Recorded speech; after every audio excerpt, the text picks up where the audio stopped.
KSP Crossover. The Handland contingent on Vol has released a self-replicating AI as an experimental weapon against Spirit Wolf. They have also noticed unusual storm activity on Jewel. Red Talon, the enemies of Zealot Feathers Space Industries, have placed spies in ZFS to sabotage the newly completed fleet. And now, the continuation.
Hello everyone, this is Kmart Commander.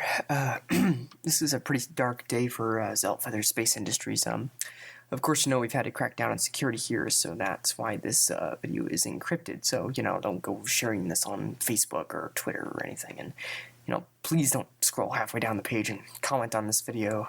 It's the last thing we need right now is, internet traffic on this. Yeah, but I guess I don't have to explain it to you, so...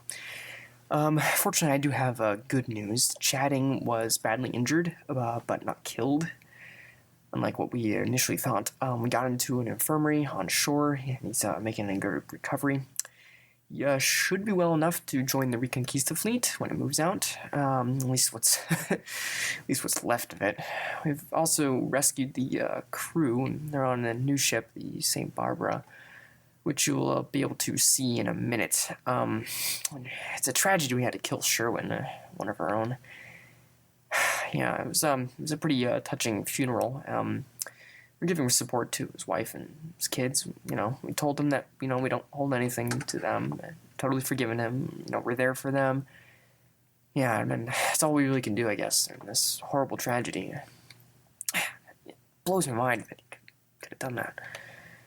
Alright, well, anyway, news on the fleet. The St. Michael has been totally obliterated, obviously. so we're going to have to compromise with a smaller, less powerful ship, the St. Barbara. It's a much smaller. In the end, it's probably a better ship, all things considered, but, well, we lost a major asset. It's a massive setback, because the transfer window is only a few months away to Duna, and we don't have time to get anything else done. So for the cockatrice tanks, we're just going to have to send the transmitter data to the 3D printers on Duna, and they're just going to have to figure it out themselves. We can't go be sending a fleet of tanks down onto the Duna surface. It's just not going to happen, unfortunately. The only thing we're going to send is just, space vehicles, so we can dominate the space there. We also redesigned the new fighters, too, the Furies, a lot more compact than the last ones. I'm still a little nervous the missile systems aren't that accurate. It works pretty good, nice little ship, so regarding its mobility, I really don't have any complaints. We've also redesigned the Muse 2.0.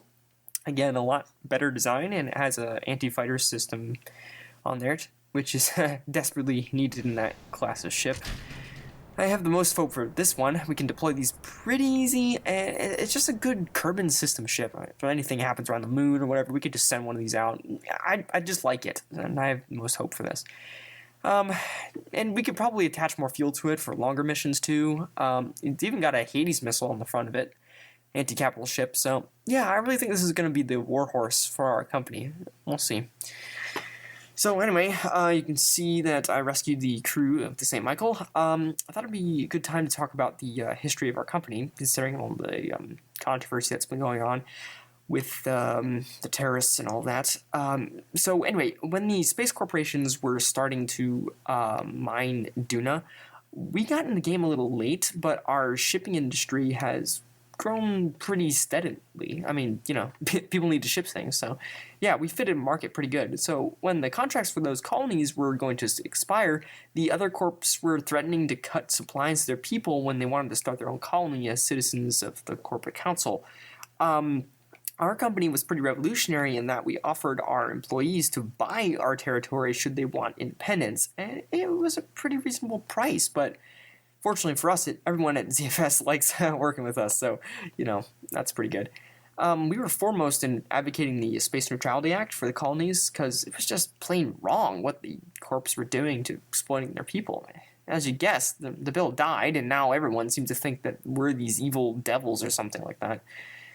And of course, the freedom fighters, Red Talon, can't stand it anymore, and since we're now one of the biggest space corps out there, Red Talon's out to kill us. And again, we offered to sell the land to them at a ridiculously low price, but they're still out to kill us. The fact is, you just can't reason with them, so really we're kind of between a rock and a hard place here.